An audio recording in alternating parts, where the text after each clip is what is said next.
avant que vous me faites signe. Parce que quand on rentre dans cette phase-là, ça nous prend beaucoup de temps. Lorsque nous acceptons Jésus, par la foi, Dieu nous considère comme justes. Donc quand nous acceptons Jésus, nous sommes justes. Avant ça, nous sommes des pécheurs. Mais dès que quelqu'un accepte Jésus, devant Dieu, il est saint, il est pur, il est juste. Parce que Dieu oublie tous ses péchés qu'il lui a pardonnés, il a lavé dans le sang de Jésus. Donc, le jour où quelqu'un vient ici, si tu es le plus grand assassin de Côte d'Ivoire, l'homme le plus méchant que personne, ça veut dire que ce qui est dans le cœur, là, lui, il n'a qu'à mourir. Et puis ça va finir. Et puis il accepte Jésus. Il accepte Jésus. En ce moment-là, Dieu dit qu'il n'a jamais tué quelqu'un. Est-ce que c'est normal? Répondez-moi, est-ce que c'est normal? Mais devant Dieu, c'est normal. Parce qu'il est venu se mettre sous le sang de Jésus. À partir d'aujourd'hui, je reconnais que je suis assassin. Pardonne-moi. Et puis Dieu envoie le sang là, il met sur lui, et puis ça le lave. Ça enlève le péché. Quand on le voit là, devant Dieu, il n'a jamais tué quelqu'un. Il est saint, il est pur. Donc Dieu veut partir dans une nouvelle vie avec lui. Mais dans sa tête là-bas, l'idée de tuer est toujours là. Dans son cœur là-bas, l'émotion, les sentiments de tuer, de mettre là, ça est là. Dans son corps, hein, les muscles là, quand il voit ça, il a toujours envie de taper quelqu'un pour le tuer. Il faut que cela, pourtant il est juste devant Dieu. Donc il faut que tout ça là s'enlève de lui. Parce qu'il sait que tu es en train de t'approcher de lui. Quand il dit il est saint, que nous on doit être saint comme lui, c'est l'abandon des péchés. Quand tu ne commets plus les péchés, quand les gens te voient, ils disent oh lui là il est Jésus. Lui c'est Jésus, laissez-le. Ça veut dire que tu es en train de t'approcher de Dieu. C'est vrai, eux ils disent il est Jésus par rapport à ce que leurs yeux voient et leurs oreilles entendent. Mais il y a ce qui est dans ton cœur là-bas qu'ils ne voient pas. Ce qui est dans ta tête là-bas qui... Être saint veut dire être mis à part pour vivre la vie selon Dieu. Quand on dit il est saint, c'est-à-dire il est mis à part pour vivre la vie selon Dieu. Amen. Quand Dieu te met à part pour vivre une vie selon Dieu, ça va déranger les autres. Lis Romains 5:1. Étant donc justifiés par la foi, nous avons la paix avec Dieu par notre Seigneur Jésus-Christ. Amen. Vous cherchez Jean 9, verset 30. Jean 9, 30 à 31. Donc Dieu punit le péché, il n'exauce pas le pécheur. Donc il nous faut la repentance et la sanctification pour ne pas perdre ou reculer nos bénédictions. On a beaucoup de bénédictions qu'on perd. Il y en a même qu'on recule. Il y a longtemps Dieu devait te bénir. Mais parce que tu n'es pas dans la sanctification, la bénédiction est encore là, ça t'attend. Il y a des péchés qui sont incompatibles à la bénédiction. La bénédiction que Dieu veut te donner là. Il y a tel péché, si lui n'est pas sorti, tu ne vas jamais l'avoir. Les autres péchés vont être encore en toi. Mais ce péché, il est lié à la bénédiction. Le jour qui quitte ta vie, la bénédiction vient. C'est pour ça qu'il faut vivre la vie de sanctification. C'est-à-dire abandonner les péchés. Tu ne sais pas lequel des péchés qui bloquent ta bénédiction. Donc dès que Dieu te révèle que ça là, tu fais là, c'est un péché, laisse. Ça c'est un péché, laisse. Ça c'est un péché, laisse. Amen. Vous voyez, il y a des péchés, c'est subtil. Il y a un jeune... Lis d'abord. Jean 9, 30. Jean 9, verset 30. Cet homme-là répondit, il est étonnant que vous ne sachiez d'où il est. Que cependant, il m'a ouvert les yeux. Oui. Verset 31. Nous savons que Dieu n'exauce point les pécheurs. Mais si quelqu'un l'honore, il fait sa volonté, c'est celui-là qui l'exauce. Amen. C'est le malade que Dieu a guéri. Il était aveugle, je crois. Dieu l'a guéri. Et puis les gens étaient en train de douter. On dit, mais toi, depuis longtemps, tu es malade, tu ne vois pas clair là. C'est toi qui dis que Dieu t'a guéri, que c'est lui là qui t'a guéri. Hein? Tu ne sais pas que Dieu n'exauce pas les pécheurs. Il dit, moi je sais que Dieu n'exauce pas les pécheurs. Mais celui qui l'honore, Dieu écoute ta prière. Moi, il m'a dit de prendre mes bagages d'aller à la maison. Je crois que c'était lui là. Et j'ai eu non, il m'a dit que mes yeux soient s'ouvrent et puis mes yeux se sont ouverts. Donc s'il est pécheur, il n'est pas pécheur, je sais que moi il m'a guéri. Oh, Dieu n'exauce pas les pécheurs. C'est lui qui leur dit ça. Donc s'il m'a guéri, Dieu l'a exaucé, c'est qu'il n'est pas pécheur. Alléluia. Donc, si Dieu te guérit, Dieu exauce pour que Dieu exauce pour que tu ne sois pas pécheur. Mais nous sommes de nature pécheur. Quand tu as Jésus, il dit que tu es juste. Mais il y a un péché qui est en toi qui doit sortir pour que ta bénédiction vienne. Donc, comme tu ne connais pas lequel des péchés, abandonne les péchés progressivement. C'est que Dieu te révèle, tu laisses. Il te révèle, tu laisses. Tu demandes pardon, tu laisses. Tu demandes pardon, tu laisses. Et puis tu rentres dans ta bénédiction. Être saint veut dire être mis à part pour vivre la vie selon Dieu. Quand on dit les saints, c'est-à-dire il est mis à part pour vivre la vie selon Dieu. Amen. Quand Dieu te met à part pour vivre une vie selon Dieu, ça va déranger les autres. Lis Romains 5.1. Et quand on est justifié par la foi, nous avons la paix avec Dieu par notre Seigneur Jésus-Christ. Amen. Vous cherchez Jean 9, verset 30. Jean 9, 30 à 31. Donc Dieu punit le péché, il n'exauce pas le pécheur. Donc il nous faut la repentance et la sanctification pour ne pas perdre ou reculer nos bénédictions. On a beaucoup de bénédictions qu'on perd. Il y en a même qu'on recule. Il y a longtemps, Dieu devait te bénir. Mais parce que tu n'es pas dans la sanctification, la bénédiction est encore là, ça t'attend. Il y a des péchés qui sont incompatibles à la bénédiction. La bénédiction que Dieu veut te donner là. Il y a tel péché, si lui n'est pas sorti, tu ne vas jamais l'avoir. Les autres péchés vont être encore en toi. Mais ce péché, il est lié à la bénédiction. Le jour qui quitte ta vie, la bénédiction vient. C'est pour ça qu'il faut vivre la vie de sanctification. C'est-à-dire abandonner les péchés. Tu ne sais pas lequel des péchés qui bloquent ta bénédiction. Donc dès que Dieu te révèle que ça là, tu fais là, c'est un péché, laisse. Ça c'est un péché, laisse. Ça c'est un péché. On a beaucoup de bénédictions qui nous sont reculées, retardées parce qu'on n'écoute pas Dieu. Mais c'est que lui là, il a fait et puis il a été béni. Et puis toi tu l'as fait aussi. Mais Dieu t'a dit de faire ça aussi. Amen. Que notre Seigneur soit béni. Donc la sanctification, c'est quelque chose de très très important pour l'exaucement à nos prières. Donc la sanctification consiste à mener une vie sans péché, c'est-à-dire se laver dans le sang de Jésus et obéir à la parole de Dieu. Un chrétien peut pécher, mais ne doit pas pratiquer le péché. Lis 1 Jean 3,6. Tu peux pécher, mais ne pas pratiquer le péché. Donc le péché non exaucé provoque le non-exaucement. Le péché non confessé provoque le non-exaucement à nos prières. On a vu l'histoire de Akan.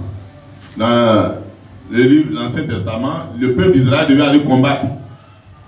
Ils sont partis, ils ont gagné la victoire. On dit, il ne faut rien prendre là-bas de l'ennemi. Lui, il a vu l'or, les jolis habits là. Il a pris et puis il est allé cacher dans sa maison. Quand les gens sont sortis, encore, ils ont été battus. À cause de lui, son péché là.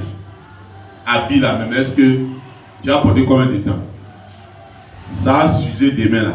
À cause de toi, tu fais mourir tout le peuple de Dieu. Toute l'armée. Amen. Lis 1 Jean 3, 6. 1 Jean 3, verset 6. Quiconque demeure en lui ne pêche point. Quiconque pêche ne l'a pas vu et ne l'a point connu. Continue. Petits enfants, que personne ne vous séduise. Celui qui pratique la justice est juste, comme lui-même est juste. Celui qui pêche est du diable, car le diable pêche dès le commencement. Le Fils de Dieu apparut afin de détruire les cieux du diable. Amen. Il y a péché et pratiquer le péché. Amen. Péché, c'est de manière involontaire ou de manière accidentelle ou de manière isolée. Amen.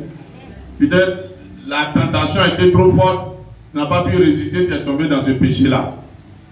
Mais, quand le Saint-Esprit te rappelle que c'est le péché, tu demandes pardon, tu dis à Dieu, je ne fais plus. Et tu arrêtes de faire.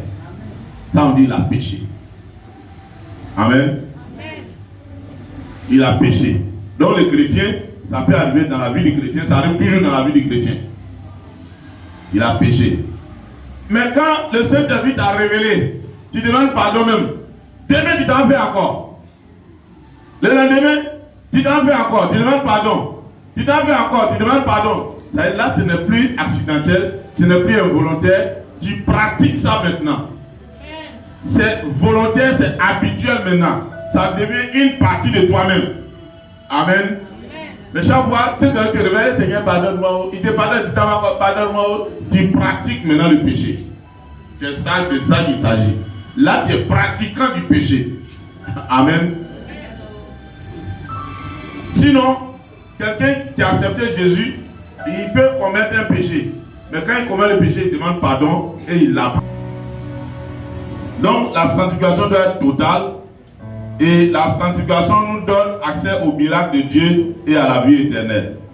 Mais pour que nous ayons accès au miracle de Dieu, il faut la sanctification. Mais pour que la sanctification touche l'esprit, l'âme et le corps.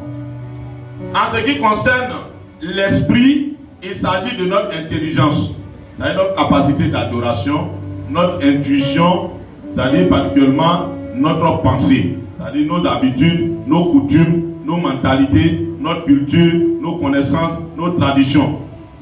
Tout cela doit être conforme à la doctrine de Jésus-Christ.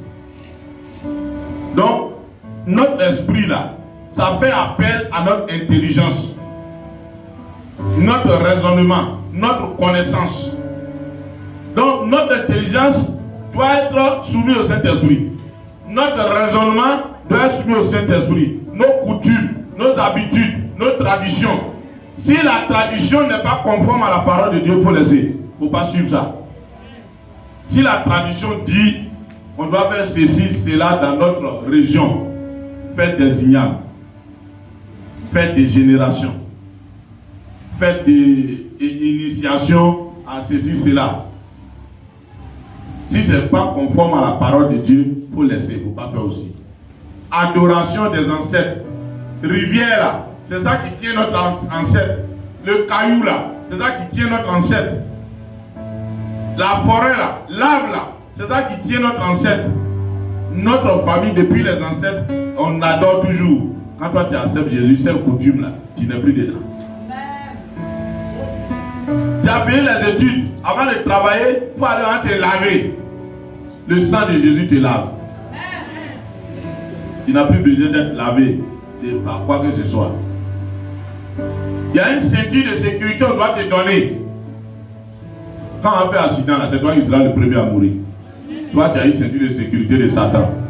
Amen. Donc, ces pratiques-là, ça c'est notre esprit, notre intelligence. Il faut changer d'intelligence, il faut changer de mentalité.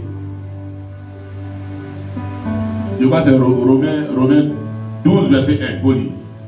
Romains 12, verset 1, 1 à 2. Le renouvellement de l'intelligence. Romains 12, verset 1, faut lire. Et c'est ça qui nous fatigue toujours. On dit on ne fait pas tel péché, mais dans notre raisonnement là-bas, là, on est dans le péché même tous les jours.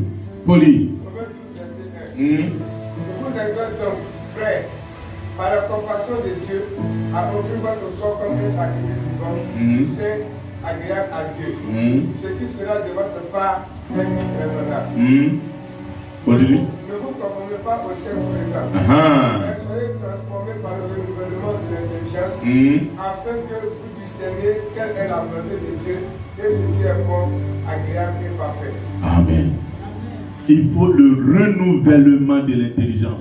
Il dit celui qui a en Christ est une nouvelle créature. Les choses anciennes sont passées, toutes choses sont devenues nouvelles. La première des choses qui doit se renouveler, c'est ton intelligence. Tu dois raisonner comme Jésus-Christ maintenant. Tu ne dois plus raisonner comme le monde raisonne. Ta mentalité doit changer. Tu dois avoir une mentalité de vainqueur. Tu ne dois pas avoir une mentalité de quelqu'un qui a déjà tout perdu. Moi, je suis les autres, je les accompagne. C'est toi que les autres doivent accompagner maintenant.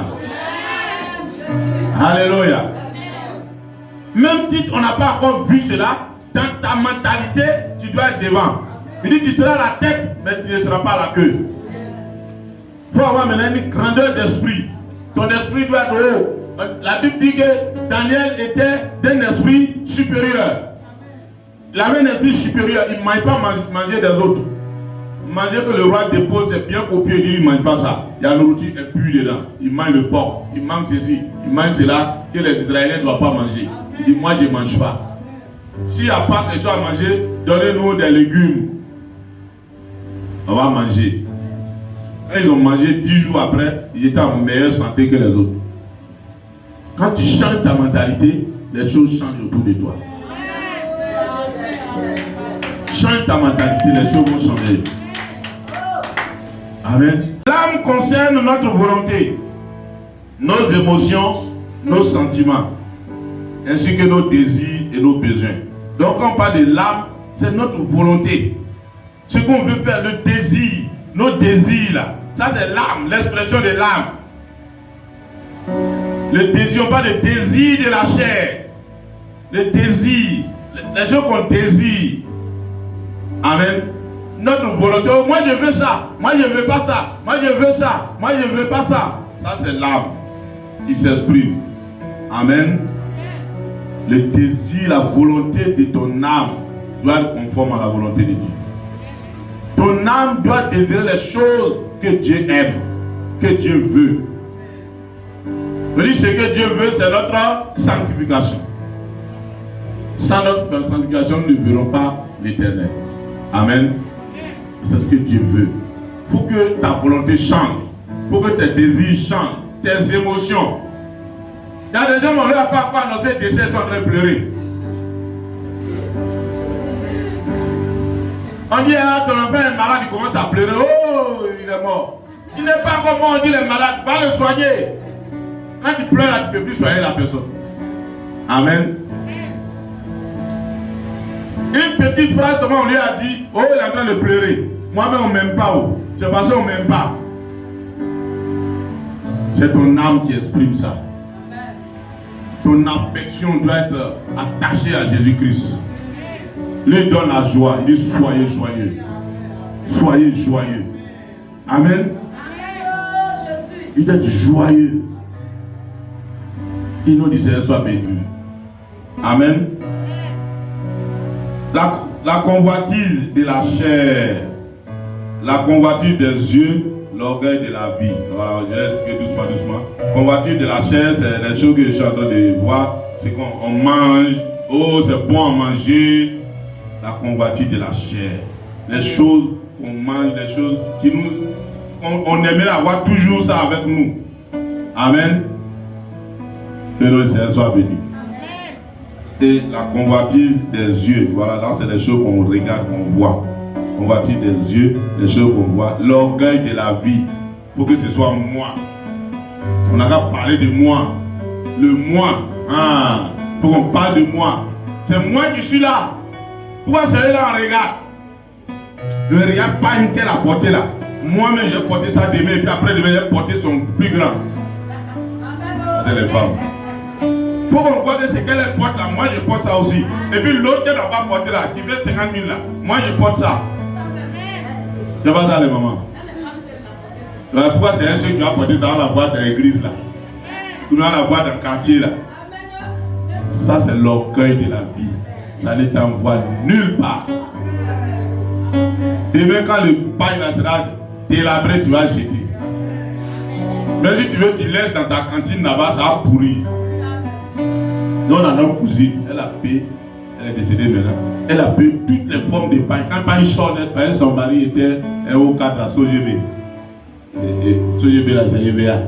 Elle a l'argent. Elle était secrétaire de direction. Mais quand le pain sort là, si c'est 50 000, elle paye ça, elle porte ici. Une semaine, elle envoie à ses soeurs au village. Elle envoie pour qu'on partage. Mais ses soeurs là ont mis dans la cantine. Et ça va que le pain qu'on met dans la cantine, si on ne met pas au soleil, ça va comment? Ça pourrit. Le jour que la soeur est partie au village, on dit, ah voilà nos pains là, ils sont ici. Ah, mais j'ai dit de donner aux gens. Bon, envoyez ça, on va partager. Quand on soulève comme ça là, on veut ouvrir ça avec Pia. Les 50 000 là, ça va comme ça. Les termites et les fourmis ont déjà bouffé ça. Vous voyez l'orgueil de la vie. Vous voyez où ça va? Donc, il faut vivre la sanctification. Fais les choses selon la parole de Dieu. Ne regarde pas ce que nos yeux voient, ce que nos oreilles entendent, ce que les gens ont dit de toi. Il marche comme ça. Pour voir ceux qui le regardent. Et puis quand les gens te regardent, oh, pourquoi ils me regardent comme ça même? Quelqu'un comme ça n'a jamais vu. Puis il marche. Amen. Toi-même tu sais que c'est de toi il s'agit. Ou bien tu as fait ça avant. Mais Jésus t'a délivré. Gloire à Jésus. Si tu n'as pas encore délivré, il ne faut plus faire. Tu veux que les gens te regardent. Quand tu regardes maintenant et puis tu fais trou.